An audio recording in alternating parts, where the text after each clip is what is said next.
Once again जी formally welcome Faisal वाडा साहब, credit goes to you 27वीं आईनी तरमीम का। इसकी जो पेशन गोई आपने बहुत अरसा पहले कर दी थी, मतलब अब हम दोहरा भी नहीं सकते कि कितनी दफ़ा आपने बताया था। सो ये पर्चा लीक हुआ, लीक किया गया, इस लीक करने की वजह क्या आपको लग रहा है? कि क्योंकि मसवदा अभी दाएं बाएं आगे पीछे की घूम रहा है उसको पब्लिक नहीं किया जा रहा, लेकिन वो साथ निकाती एजेंडा जो है वो जो है बिलावल भुट्टो ज़रदारी साहब ने इसको लीक कर दिया। बहुत शुक्रिया गुमन साहब। एक अंग्रेजी में कहावत है कि no work is finish until the paper work is done. So paper work is done. तो हम 27वीं को क्यों पीट रहे हैं सर?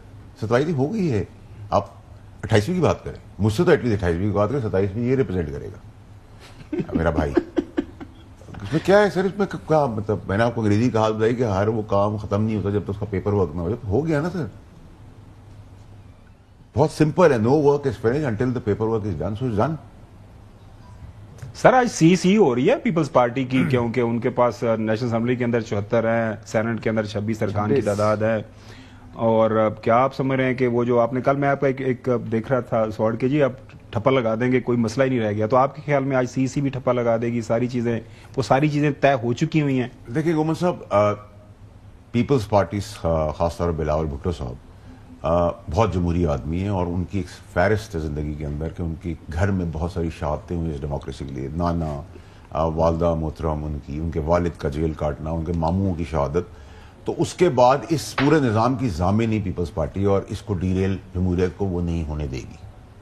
एनालिसिस, कंसेंसस, स्पेक्ट्रम के ऊपर जब आप बात करते हैं तो आपको सब कुछ, मैं कहता हूँ ना कि नज़र, सबर और ख़बर के साथ साथ हमें चलना चाहिए। मैं तो एटलीस्ट ये छोटी बड़ी पॉलिटिक्स करता हूँ, तो उसके हिसाब से सर ये ज़ामिन है, ठीक है। जो बिलावल साहब ने और उनके जो वालिद साहब हैं ज़रदारी साहब, वो सियासी शतरंज के बड़े प्लेयर हैं। तो बाप बेटे का कॉम्बिनेशन बहुत ज़बरदस्त है। शहबाज शरीफ साहब की उनके साथ अंडरस्टैंडिंग, कोलेशन बड़ी ज़बरदस्त जा रही है, ठीक है। तो फिर मसला आपको कहाँ नज़र आता है?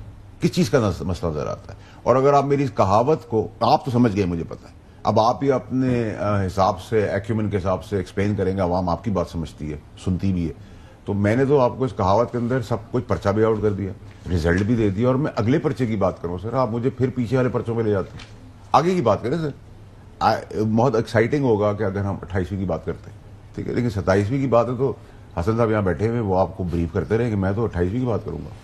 ये बड़ा अच्छा आपने नुक्ता उठाया फैसल वाडा साहब। मसला ये है कि जब 26वीं आई थी ना, तो 26वीं तरमीम बताया गया था ये होगा, लेकिन जब पेश हुआ था मसवदा तो उसके अंदर बहुत सारी चीज़ें आई थी।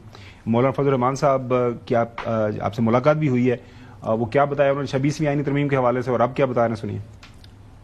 आज हम ये कहना चाहते हैं कि हमने उस वक्त जो रियायत दी, बातचीत की, मुज़ाकरात किए, हमने 34 शिकों से हुकूमत को दस्तबरदार किया या दस्तबरदार होने पर आमादा किया। सिर्फ 22 शिकें जो है वो रह गई थी, जिसमें एक शिक पीपल्स पार्टी के कहने पर भी खत्म हुई। तो इस सारी चीजों को मद्देनजर रखते हुए उस वक्त उन्होंने कहा था कि हम इन चीजों से दस्तबरदार हो रहे हैं। अब 27वीं तरमीम के जरिए से वही जबर मुल्क के ऊपर मुसलत करने की कोशिश की जा रही है।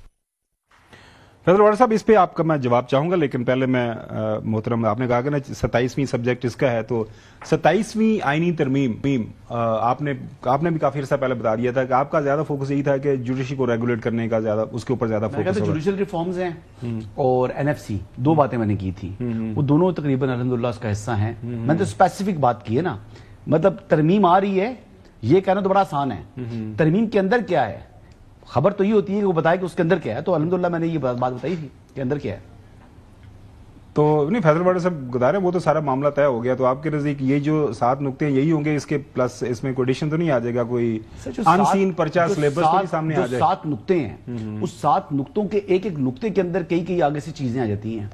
आप बात अगर समझे तो समझाए ना। अब देखिए ना, अब आप कहते हैं कि कॉन्स्टिट्यूशनल कोर्ट होगा, ठीक है जी, कॉन्स्टिट्यूशनल कोर्ट्स। अब कॉन्स्टिट्यूशनल कोर्ट कौन से होंगे? खाली सुप्रीम कोर्ट का कॉन्स्टिट्यूशनल कोर्ट बनेगा या हाई कोर्ट के भी कॉन्स्टिट्यूशनल पैरेलल कोर्ट बनाएंगे? अच्छा, फिर जब बनेंगे तो उनके अंदर जजेस की तादाद क्या होगी, जजेस की रिटायरमेंट की उम्र क्या होगी, ठीक है जी। अब ये सवालात है ना। अच्छा, फिर 199 के जो इख्तियारात है वो किधर जाएंगे? इसमें तो हर लफ्ज के ऊपर सवालात हैं, और इन सवालों को कोई जवाब मुझे बता दे, मैं मान जाऊंगा आज उसको, बशमूल मेरे भाई के। नहीं, वो तो आपसे बता दें। मैं तो बताऊंगा میں بتاؤں گا، لیکن یار ابھی کیا ہو ابھی گیا تو میں نے اس پروگرام میں کل میں بتا دوں گا، کل بتائیں گے۔ آج میں سوال کر رہا ہوں، اس کا جواب آج کی صبح تو تاریخ میں کابینہ کے ایک سامنے منٹ، سلیبس ایک پیش ہو رہا ہے نا آج سارا۔ کی تاریخ میں کیبنٹ ممبر بھی کو بتا دے یا کوئی بندہ بتا دے، میں مان جاؤں گا باقی خبر ان کے پاس ہے۔ سوال کریں، کیا پوچھنا چاہ رہے ہیں آپ کہ کیا ہوگا؟ ججز کی تعداد کیا ہوگی؟ کیا ہائی کورٹ کے اندر اگر کے مساوی اگر بنتی ہے، کانسٹیٹیوشنل کورٹ بنتے ہیں تو ان میں تعداد کیا ہے؟ ججز کی ریٹائرمنٹ ایج کیا ہے؟ اور 199 کا جو اختیار ہے کیا وہ ہائی کورٹس کے پاس رہے گا یا آگے کسی اور کے پاس جائے گا؟ کوئی جواب دے دے مجھے۔ جو There's only one Ravi in Pakistan, remember this.